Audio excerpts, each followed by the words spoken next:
కారే మరేమైందో ఏకమయ్యారే దూరాన్ని దూరం దూరం ఓపమ్మంటూ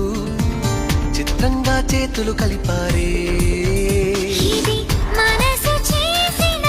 ఓ వింత కారడి కాబట్టి బంధం కుదిరింది ఇప్పుడే కథ మొదలంట దీనికి చివరేదంట తెలిసే వీలే లేదే గుండెల్లో ఏముందో చెప్పేది కాదే ఆపేది లేదే